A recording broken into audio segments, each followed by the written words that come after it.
Big time episodes call for big time guests. So, of course, we got Graham Couch of the Lansing State Journal and the Couch on the Roof podcast here to break down all things fall camp for Michigan State football. Oh, yeah, let's go. You are Locked On Spartans, your daily podcast on the Michigan State Spartans, part of the Locked On Podcast Network, your team every day.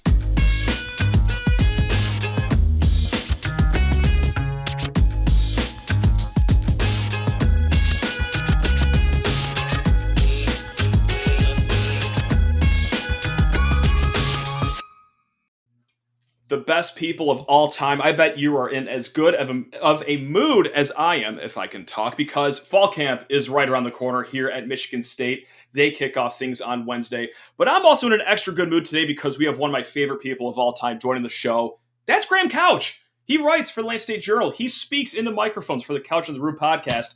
And now I will let him speak on Locked On Spartans. Graham, how on earth are you doing, man? You doing okay? Summer treating you well so far? Yeah, I'm great. You know, this time of year, it's always there's that moment where it stops being summer and starts feeling like football practice. And usually it's more of a it's kind of the smells of things. You know, the early high school football practice, and just it's different. The grass clippings are a little different than they are in May, and yeah, you can start to it's the cyclical nature of being a sports fan, right? We know how to feel March Madness. You know when it's there. That first warm day in March when there are big games on, and that's kind of fun. It's the same with football.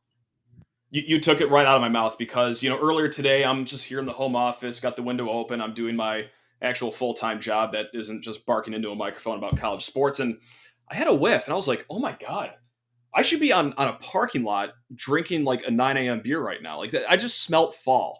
Like it is right around the corner. We are less than 5 weeks away from kickoff at this point. Woo! So, without further ado, let's just talk about some fall camp business here, Graham. But before that, hey, please rate, review, subscribe to the podcast or YouTube show, lockedonspartans@gmail.com. All right, that's the fastest I've ever got to the housekeeping portion. Graham, do you like games? Because I got a game we could play to get us into fall camp talk. Let's do it. It's a game creatively called Fill in the Blank. I'm just going to say a sentence, and you got to fill in the blank. But before we get to that, actually, I just want to clear something right now. How excited are you to get into a fall camp and not have to answer 10,000 questions about the quarterback battle going on, unlike last year? This has got to be a big, big fall for you. Yeah, and it is kind of, I mean, those are fun years, too, when that's in question, because that's an obvious storyline. But sure. It's nice to have things that are different every year and to have – I mean, Peyton Thorne's obviously the guy. Now there is intrigue behind him, certainly, and that's interesting because you know you can have it's hard to make it healthy through a year, and losing him would you don't want that to ruin your season if you're Michigan State. So you got to be ready there if something were to happen. No, right on. So last year, obviously, you know the top position was quarterback heading into fall camp. That whole battle. So the first round of fill in the blank here is going to fall right in line with that, Graham. The most important position battle heading into camp is blank. Take us to church. Why don't you? Yeah, most important position battle is maybe not the most intriguing, but I think the most important position battles are what happens up front. And I think there needs to be competition on the offensive line. I think Michigan State needs and look, I think they might be okay if they don't have an injury riddled year, because I think they've got some guys and a little bit of depth there. But to me, the most important position battle is who emerges and up front. In terms of the offensive line, let's take offensive line out of it, because as I always say, one fat guy replaces another fat guy, and nobody wants to read about any of it. So, right. So let's go away from that. The most important position battle to me, you could say it's backup quarterback. You could say it's corner and what's going to happen there.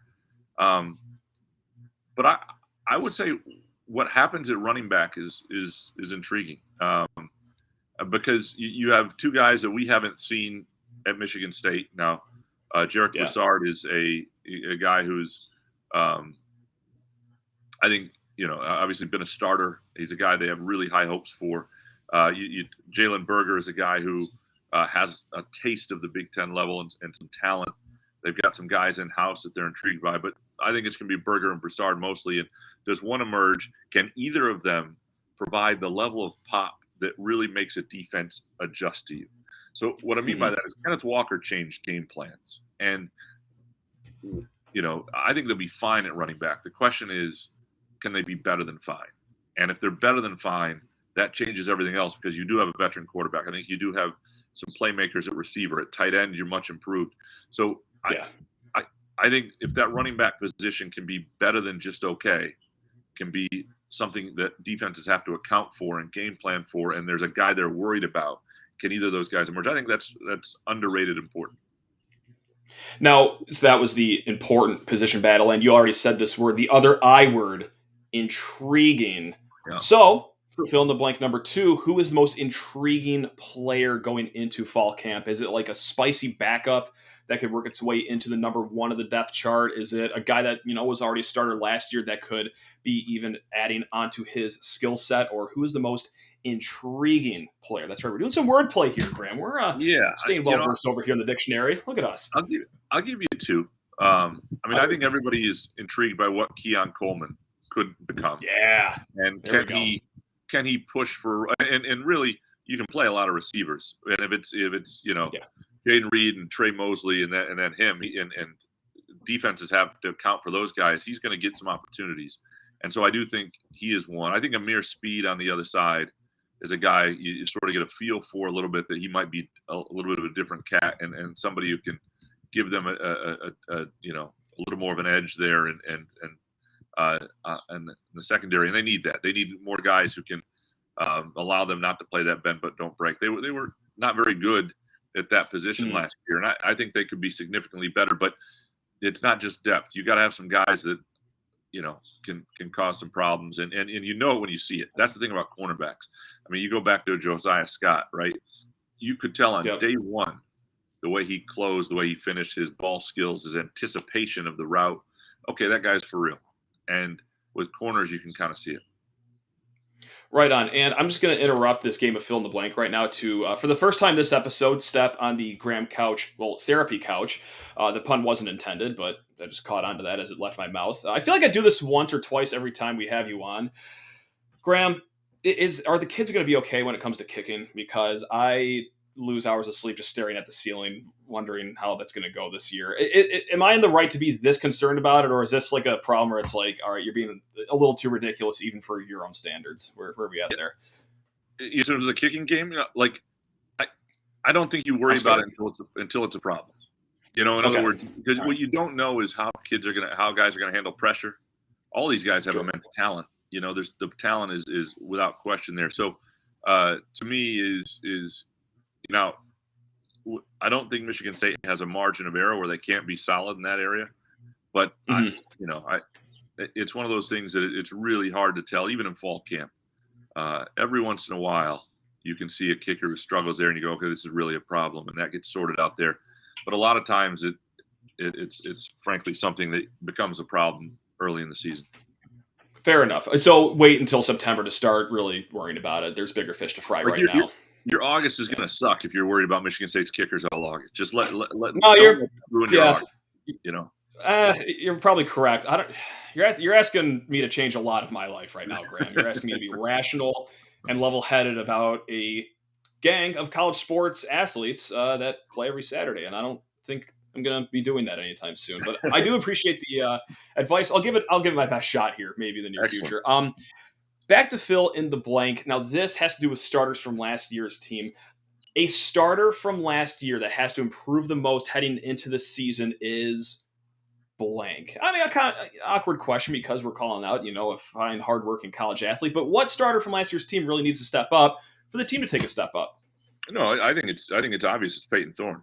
I mean, here's a guy who has shown flashes of being an excellent quarterback. I would say he's a very experienced quarterback. He's a good quarterback now. But, he's not going to have Kenneth Walker. And at a certain point, Michigan State is not going to have athletic advantages in some matchups against teams they're facing. They're just not. And you can overcome some of that by having a quarterback who's just better than people. And by having a quarterback who can take care of you in the right moments, make plays in the right moments, there were games last year where he frankly was not yet able to do that. If the Kenneth Walker was shut down, he would get shut down. As late as the bowl game, he struggled for a while in that game and then found his footing a little bit. But he was able to understand why. He said, my footwork got off and I figured it out. I think he's a very cerebral player. I think he can be a very accurate quarterback. And sort of the question is, what is that ceiling? Is he a guy, you go back to Connor Cook, 2015, they're playing at Rutgers, and the offensive line is like missing 24 guys. And Jack Allen's out there dragging a leg around playing 3 different positions. And, sorry, I got to fly around here. And Cook was brilliant. He got knocked down 9 times in that game and was the reason they won. And that, to me, is still the best game and most important game maybe he played at Michigan State, because they would have lost without him being outstanding. And is there going to be a game this year? Is there moments where Peyton Thorne rises to that level, where they beat somebody they wouldn't otherwise, or and those are just things. I think for him it's incredibly important that he actually becomes, to a degree, a bona fide star in the college ranks for Michigan State to get where it wants to go. No doubt about that. And there's also no doubt we're going to be talking more about fall camp here in a hot second. But Graham, I'm so sorry. I got to say goodbye to you for a hot second, because I just got to talk everyone else's ear off about LinkedIn Jobs. That's right. You already know what LinkedIn is. It is one of the greatest platforms for job finding and job applying out there. And as we gear up for fall, you need the right people on your team to help your small business fire on not just some cylinders, but no, all cylinders. And LinkedIn Jobs is here to make that easier to find the people you want to talk to faster and for free. That's right. Create a free job post in minutes on LinkedIn Jobs to reach your network and beyond to the world's largest professional network of over 810 million people. Then add your job with the purple #hiring frame to your LinkedIn profile to spread the word that you're hiring, so your network can help you find the right people to hire. Simple tools like screening questions make it easy to focus on candidates with just the right skills and experience, so you can quickly prioritize who you want to interview and then maybe eventually hire. It is why small businesses rate LinkedIn Jobs #1 in delivering quality hires versus leading competitors. LinkedIn Jobs helps you find the candidates you want to talk to faster. And did you know that every week, nearly 40 million job seekers visit LinkedIn? Post your job for free at linkedin.com/lockedoncollege. That's linkedin.com/lockedoncollege to post your jobs for free. Terms and conditions, they apply. And as we welcome the wonderful Graham Couch back to the Locked On Spartans podcast. Hey, just want to thank you so much for making Locked On Spartans your first listen or watch every single day. Smash that subscribe button, review us. Also, subscribe to the Lansing State Journal. I actually just re-upped my subscription this morning. So thank you, Graham, for all your hard work. And let's get rocking and rolling into segment number 2, shall we, Graham? Unless you want to leave. I'll leave that up to you. No, and I appreciate you being a subscriber. That's a big deal. So that does not go unnoticed. I'm a big fan of obviously all your work, but especially like the 3 quick takes. Also, not just 3 quick takes, though, but you very recently had a column. It was 10 takes just on everything. Really. The real secret to the 10 quick takes, you do that when you don't have any 3 that are strong enough. You're like, screw it, I'll just do 10. And then volume shooter. There we go. Right. It's definitely a volume shooter move. Yeah. No, amen. Absolutely love that. Absolutely subscribe to that. Quite literally and figuratively, I subscribe to that line of thinking. And so I know, because those are for subscribers, you got to pay for. I don't want to you just read off all 10 takes that you have. But of all 10 takes, were there any that you got more pushback on that you were expecting, or maybe more people agreeing with you than you were expecting, or what was the take that sizzled the most in that 10 quick takes piece for you? It's a great question. I don't even remember all of them at this point, because I've written 3 others since then off sure. Day. But, but I do think, getting into I think where people's heads are, and you've talked about this a little bit, the recruiting and, in the NIL space and the concern about that. And, I've written a little about that there. I wrote a little bit more the latest piece I did, and just sort of because I think it is something that is freaking fans out a little bit. And sure. I'll tell you this, though. I just, I just got back from like a media, pre-camp little off-the-record lunch with Mel Tucker. And so you can't share the stories, but I will tell you this, he is not worried about that stuff. And the one thing the line that I think you'll hear from him about recruiting guys who are, over the moon about NIL deals that they're receiving as recruits is, I'll see you in the portal. I just don't think, because I think you're gonna the legitimacy of those deals and how much guys actually make. And one of the things I think will be very interesting to watch is by December, when the first signing day comes, a lot of those deals, the legitimacy of them and whether they're really worth what they were supposed to be will have played out, because the parents will want to start seeing some money. Sure. So that'll matter. So there's going to be a lot of that. Michigan State is not somebody who's going to pay guys up front, though. They're not going to do it. And I think a lot of schools aren't planning to do it. Now, I think there are things in the works, and there are things they're trying to do once they get here to have the maximum opportunities for NIL. And I think Michigan State's been pretty creative and pretty out front in that. But the thing that I would take solace in if I was an MSU fan is, like, in very short order, Mel Tucker and Alan Haller and the administration, this has turned into a pretty competent football operation and football school. They have repaid who Michigan State is. And I would just trust a little that it seems like the right people are in place to deal with whatever's coming down the pike. And, Tucker has been on the forefront of the transfer portal. MSU was out front on the paying all of its players through Matt Ishbia. And there will be schools with more money. They will lose kids to NIL deals. Sure. I think Tucker would tell you they never really had that kid. But will it limit you? The question it really is, does it limit you from ever reaching your wildest dreams?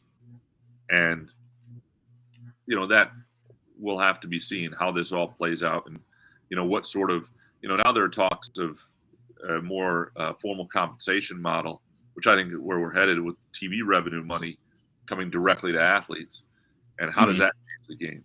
And so but those are the things that I hear the most about, because I think people are legitimately concerned a little bit, just because for so long it felt like there was a crescendo and there was something that Tucker and his staff were doing that was giving Michigan State a chance to be next level. And it feels like, well, wait a second, is this something that's going to prohibit that? Gotcha. So, I've talked myself into circles about it. Michigan State recruiting started really well in June. You got all these kids on campus, and now, there's a wide array of misses. And I'm wondering, okay, well, is this good? Is it not good? At the end of the day, though, Mel Tucker, behind closed doors that were taking a peek in, not all too worried about the state of MSU recruiting. No, it's hard to recruit against some of these schools. Like, one of the things is, when you all of a sudden want to recruit against Ohio State, Alabama, and every power around the country, you're going to miss out on some of these kids. Quite a few of them. Really, if you're landing, 1 in 5, 1 in 10 of the top players you're going after, you're doing okay. Because just think about how many other programs that are of similar mind and brand are going after the same kids. So I think that's the thing that Michigan State fans are going to have to get used to, is just there are going to be kids that are I think the greater worry would be this to me is the thing to keep an eye on. If the 4-star kids they're getting, top 400 commitments, some higher than that, are if those kids flip, if they lose a number of those kids late in the process, and it feels like NIL is the driving factor, I think it's a different conversation. But I think you have to kind of let that happen. If that doesn't happen, how much of a concern really is there, and how, are there enough kids who aren't obsessed with that, getting paid right away as a recruit? And because I think a lot of coaches, the coaches really, and I think a lot of these NIL deals aren't all that they say they are too. I think that's something to watch. Kids saying they're getting $1 million. Look at the fine print. Look at what it actually requires of them. The odds that they'll ever see that, and and then maybe see them in the portal. It's all too much to comprehend. There's so much going on, but at the same time, there's not a lot going on as far as regulation goes and everything like that. These kids could very well be getting screwed out of deals, or maybe they're not. Who's to say? But that's the other thing too. Is this is still a new landscape in college football, and one thing I always ponder is, you got new money teams, right, that are funding a lot of these NIL collectives, whatever, like A&M, for example. Miami is throwing around bags, Oregon, Louisville, Arkansas. And so it's like a handful of schools. And I hear one end saying like, well, yeah, Michigan State isn't in that yet because schools aren't going to be throwing around bags forever. It's only like 6 or 8 schools that are doing this for NIL. But then like, I think like, okay, is that number of 8 or 6 schools going to drop off? Or are more schools just going to start throwing around premature bags at these high school kids? So I don't even know if that's a question that anyone can answer, but that's just one thing out of 17,000 starting NIL that these I are just good. wonder. Yeah, and I wonder about their compliance people and their conversations within departments. Right. I mean, Ryan Black from the LSJ and I, we sat down with Michigan State's sort of core NIL team in their athletic department, including their compliance folks, and they're very serious about that. You don't have to provide proof of market value because there are a lot of these deals that aren't really what the player is probably worth, and they're more than that. But there has to be a quid pro quo. You have to get you have to be doing something for the money you're receiving, and they're not going to accept pay for play type deals, and that's just the way it's going to be. And so we'll see how much that becomes necessary. And I'm hesitant to think that it will, but again, I mean, everything has been moving so fast and changing so much. I know. I don't think everybody. I don't think people really know at this point where things are headed.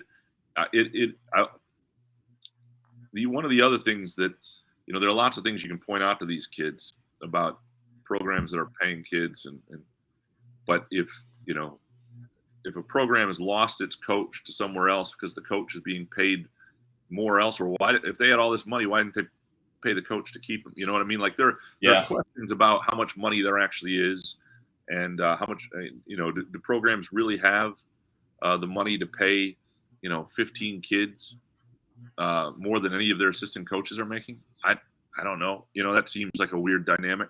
So I think there are lots of things to watch here. I think that the more formalized revenue stream with TV money, perhaps, is one way that could counterbalance some things, especially if that's something in the Big Ten that exists that doesn't exist every other place.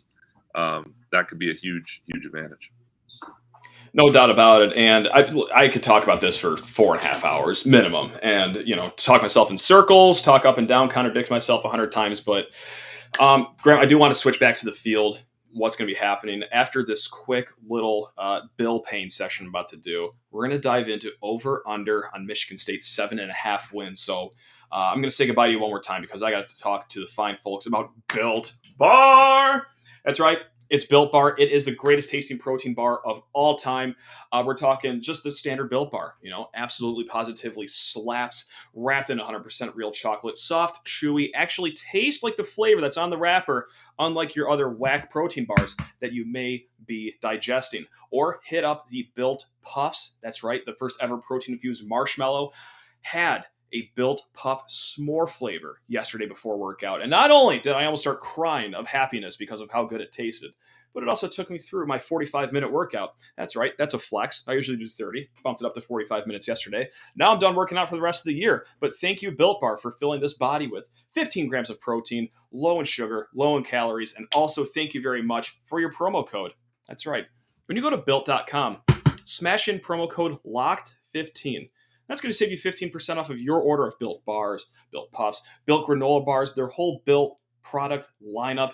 It all slaps. You will be thanking me later. Built.com, Locked15. Go save 15% off of your Built Bars. And it's time to welcome back the wonderful Graham Couch. That's right, of Lansing State Journal, of the Couch on the Room podcast. Really, he just does it all. Except you don't rule Great Britain anymore. So does that ever get old for you, the Boris Johnson comparisons, or no? I have to say I lean into them, so I can't complain about them if I'm the one making half of the jokes. So it's just there we go. It is what it is. When you look like somebody, you look like somebody. There are worse people to look like than a younger version of Boris Johnson. I mean, there are better people to look like, but it is what it is. And we want to get on the right side of history here that you are the upgrade of Boris Johnson. Boris Johnson is not the upgraded version of Graham Couch. So we want to make sure that we have the hierarchy correct here. I'm actually going to England next week. So we'll see if the locals there, see the similarity. Yeah. And Boris Johnson is not actually all that popular right now in England. So Not quite. No. Maybe hopefully they don't push me off the London Bridge or anything. Well, if this is the last time that we've talked, I really have Yeah. appreciated this, but we're going to squeeze about 10 more minutes out of you here just to get every last drop of juice out of this orange. Graham, we are at the point of the off season. Without fail, I do this every single year. It is late July, early August. My delirium is at an all-time high. For me, the floor for Michigan State football coming up this season, as a slap-happy fan that I am, is 10 wins. Like, I don't see how we go anything less than 10-2 this upcoming season. I've talked myself into greatness for the Spartans coming up. But Vegas, our friends at BetOnline.net, I should shout out that sponsor, has Michigan State at 7.5 games for over/under wins for the season.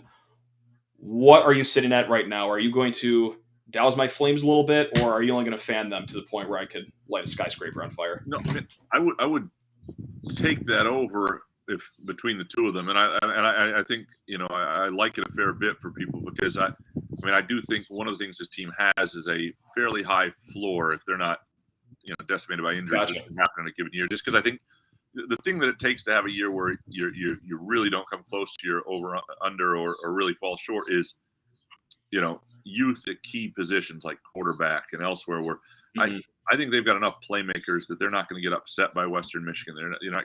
Akron's not going to be very good, but they should be able to win a lot of the games you think they're going to win. However, I think there's some games that will be very interesting determining whether they actually get to that 7.5.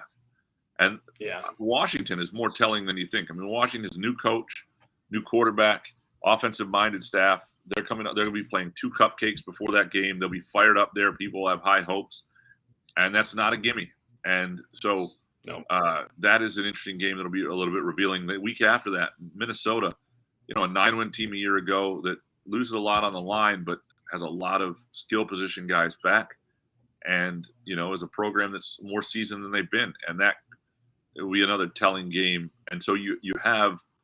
In Maryland on the road after that, they should take care of that, but you never know in Maryland. Maryland sometimes is good early and then falls apart. You never know when that point is going to be.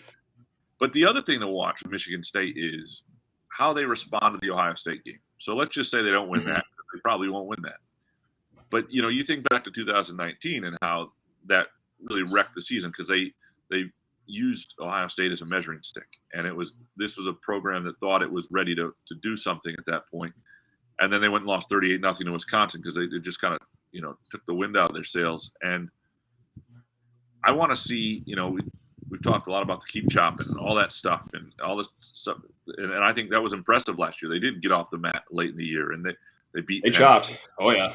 They chopped. Oh, yeah. And they kept chopping in games early, and that's how they beat Michigan. And they were impressive late against – the most impressive game to me maybe all year is the fourth quarter at Miami when they just ran Miami out of the water. And so that this year's schedule doesn't set up like that, though. It was sort of this crescendo into the Michigan State game, and then you're 8-0 going into November. And so whatever happens after that, you've sort of created these great vibes. Sure. Well, you play Ohio State early, and so and how you respond to that, against the Badgers a week later will be interesting. I would go over, but you can see how they could fall under. And just because I want to live like the most unhealthy lifestyle in August, I want to have panic attacks almost every other day here. I have 3 trap games written down in front of me. Tell me which one I should be most concerned about as a fan. I got at Maryland because, just like you said, they are spicy at the beginning of the year, and that's when Michigan State kind of gets them at the front half of the year. Home versus Minnesota, that could very well be an undefeated matchup if Michigan State escapes Seattle and Akron and Western Michigan to cover all my bases there. But the third game, you might laugh at this one because it's ridiculous, but at Illinois, the week after playing at Michigan, I assume this will be a 11 a.m. kickoff in Champaign. ESPN News will probably carry the game. Just a no-energy game coming off of a very emotional Michigan game. Any sense of trap to that, or of the 3 right there, which one? No, that actually, I hadn't really thought of that one, but that's another reason. Yes. I have. It's terrible. Yeah. So, I would actually put that number 1 in because when you say trap game, like I don't think Minnesota's a trap game. I think Sure. Okay. that's the first home Big Ten game. You're going to be fired up for it. They'll know that that's a tough game. Maryland is a road game after that. You're still early in the Big Ten. It's not the week after Ohio State. It's not sandwiched between anything. Maryland, Maryland played them tough last year. I think they'll respect them, and so. But you think about that Illinois game, and the real thing is we don't know what Illinois will be this year. Like, I actually think Illinois will be better than Vegas predicts. I think Bielema is a guy who's going to have make them a decent program. But you're right. It is one of those spots where one of the things that's going to be really critical for Michigan State that they did not have a year ago was the depth to have a November that's decent. I think they have a little more of that this year because that's when you start to get banged up and it matters. And so that's a great trap game. I put Illinois. There we go. Okay, so now I'm afraid about the Illini. Maryland, I'm a little afraid about. Minnesota. Let's just cover all bases. Why should I be afraid of Western Michigan in week 1 and then Akron in week 2? Can you think of anything that should get me worried about this game or no? Not Akron at all, but Western Michigan, Western Michigan's been a pretty good program for a few years now. Their fan base be frustrated by sort of what's happened in recent years, feeling they've underachieved, but they've had a great quarterback play. They've had NFL receivers. They've had a lot of, NFL offensive linemen. They've had a lot of pros go through that program, even more so than when I was covering them years ago. The thing is, the thing about a program like that, and I'll give you an example. This is I covered them for quite a few years, and there was a game at Michigan in 2011. The game they didn't even finish the game because of lightning or whatever. But Western Michigan is tied 7-7. They've got a good competitive season team that has a chance in this game. Michigan's not that great. It's 7-7. Western Michigan's on the doorstep to go up 14-7. The right guard gets pushed back into the quarterback, or gets pushed back. The ball goes off his helmet, an interception, maybe a pick six, quickly 14-7 Michigan. And after that, people are going, well, if that just doesn't happen, it's such bad luck. And what I would tell you, though, is the difference between Michigan and Western Michigan that day is that Michigan doesn't have a junior college right guard who wasn't ready to play, forced to be in the game. The depth of those programs, that's where the difference is. It may seem like bad luck, but you create your own luck in that situation. And so Michigan State, otherwise, that usually happens in those games. And I'm not saying Western Michigan might not be better than I imagine, and we've seen Michigan State not be great sometimes in the openers. But I think the other real test for Mel Tucker in year 2 is something D'Antonio did really well. They not only won the games they were supposed to win, they won the games the week after the big games. And that was a real staple of the great successes. And so we'll find out if that's still the case. I think we did a fantastic job right there of screwing with a lot of people's minds, including myself, because we start that segment with, hey, over 7.5 wins, no doubt about it, and then end it with, watch out for the Illini and the Broncos. So, there we go. How about that? Sending people out conflicted into the rest of their week right here. Graham, can't thank you enough for all your time, all the work you do at Lansing State Journal and the Couch and the Roof podcast. Good luck in England. If you don't come back, it's been real fun, Graham. I've had a great time, and so I'll be back. I'll be back by mid-fall camp, and thanks for having me on anytime. Let's go. That's what I'm talking about. And everyone, thank you so much for listening and watching. We're back tomorrow because we do this 5 days a week here in the Locked On Spartans podcast. Until then, hey, take it easy. Love you all. Go Green.